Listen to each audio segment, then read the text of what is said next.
عليكم ورحمة الله وبركاته. ازيكم يا حبايبي؟ عاملين ايه؟ يا رب تكونوا بخير. اللهم صل وسلم وبارك على سيدنا محمد وعلى اهله واصحابه اجمعين. جو حر قوي، هنموت، احنا بنستلق. النهارده تعالوا نعمل مع بعض طريقة كشك المز على اصوله، طريقة امي الله يرحمها وجدتي. طبعا الجيل بتاع الايام ده ملهوش في الكشك المز ولا الكلام ده، لكن احنا اللي طلعنا على الاجيال القديمة واحنا بناكل معاهم، فالحاجات دي كلها عارفينها منهم. فيلا نعرف طريقة الكشك المز. تعالوا معايا نشوف هنعمل ايه. تعالوا يا حبايبي نعمل الكشك مع بعض. معايا بصلايه كبيره، ومعايا نص كوبايه رز، وكوبايه زبادي، ومعلقه دقيق، وكوبايه لبن. هعمل ايه؟ هاخد معلقه الدقيق، هعمل اول حاجه الخميره بتاعه الكشك. معلقه الدقيق هدوبها باللبن. بسم الله الرحمن الرحيم. يعني بتاع كوبايه لبن هدوبها كويس قوي.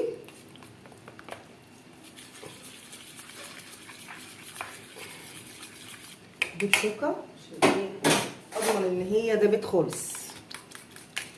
لازم اهم حاجه الخميره بتاعه الكشك، هي دي الخميره بتاعه الكشك.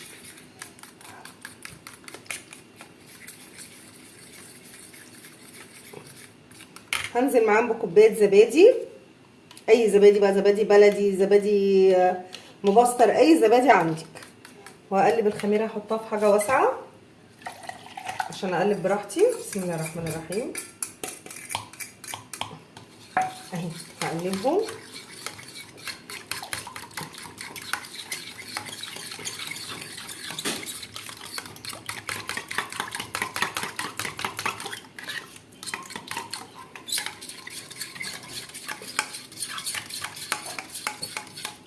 قلبتهم كويس كده مع بعضهم. هسيبهم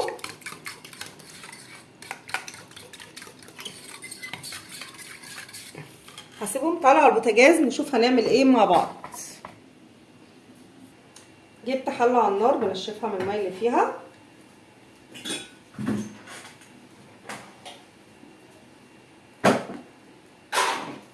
هحط فيها معلقه سمنه. بسم الله الرحمن الرحيم. معلقه سمنه،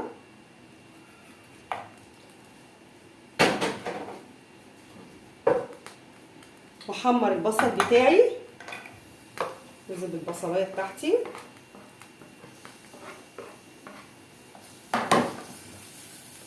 حمرها كويس لحد كانك بتعملي كده البصله بتاعت الكشري. حمر البصله كويس. طبعا انا عملت الخميره، لازم تقعد على اقل حاجه ربع ساعه، من 10 دقايق لربع ساعه لازم تقعد، عشان دي اللي هتظبط لي الكشك بتاعي. حمر البصله وارجع لكم. حمرت البصله لما لونها بقى كده، هحمر على النار بس على ما اشيل منها عشان ما تتحرقش اكتر من كده وتمرر. هاخد منها كده للتزيين. بسم الله. مش هسيبها على شويه صغيرين.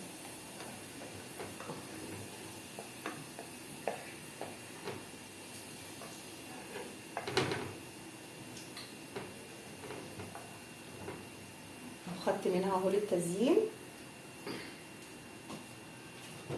هنزل بنص كوبايه الرز. بسم الله الرحمن الرحيم.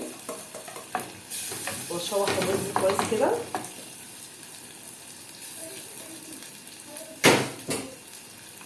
شوح الرز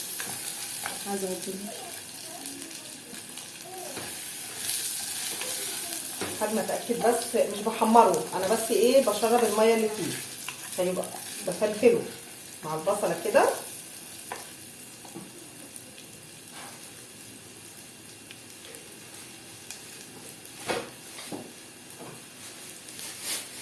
حط معاهم معلقتين دقيق. بسم الله. معلقه ودي الثانيه. حمر كده الدقيق معاهم يشرب بس من طعم ايه السمنه. نعمل كده مع بعض. بسم الله الرحمن الرحيم.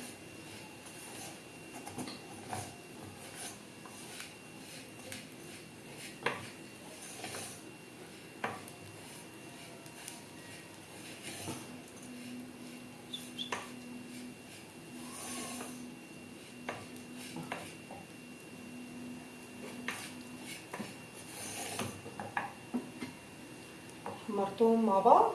هنزل بالشوربه.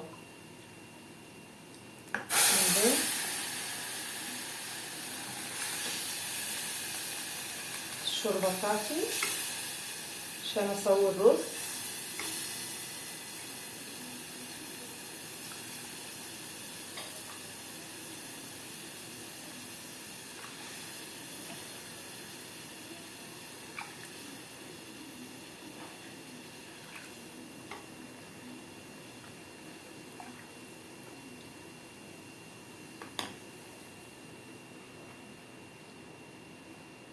كده هقلبهم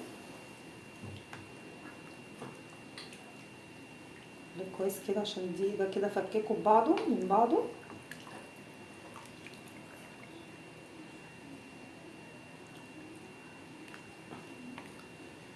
طبعا انا شوربتي مظبطاها كل حاجه، اهم حاجه تبقى مظبطه شوربتك. هسيبهم بقى لحد الرز ما يستوي خالص، انا عايزاه يتهري معايا يستوي خالص وهنرجع نقول لكم نعمل مع بعض ايه. بعد الكشك بتاعي ما استوى اهو وعملت تيست للرز اتهرى خالص مني، بجيب الخميره بتاعتي. بسم الله الرحمن الرحيم. الخميره بتاعتي قد تقريبا كده، هنزل بيها اقلب كده. بسم الله. هنزل كل اللي فيه.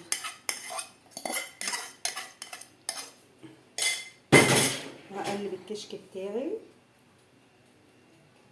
لحد ما يربط معايا. بسم الله. هقلب حلو عشان ما يبقاش فيه اي تكتلات، عايزاه كريمي كده. اللي مش حابب ان لونه يبقى غامق شويه كده يشيل البصله خالص، بس هي البصله بتديله طعم.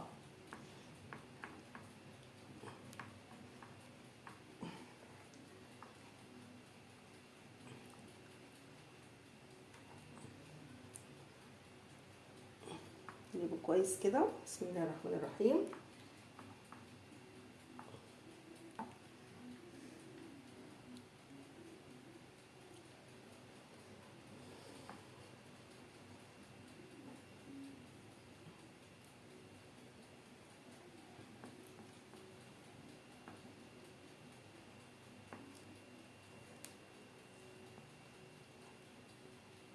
طعمه بيبقى خرافه. المكرونه بتاعتي كمان خلصت. بسم الله. فيش هو يعني 3-4 دقايق كده وهطفي.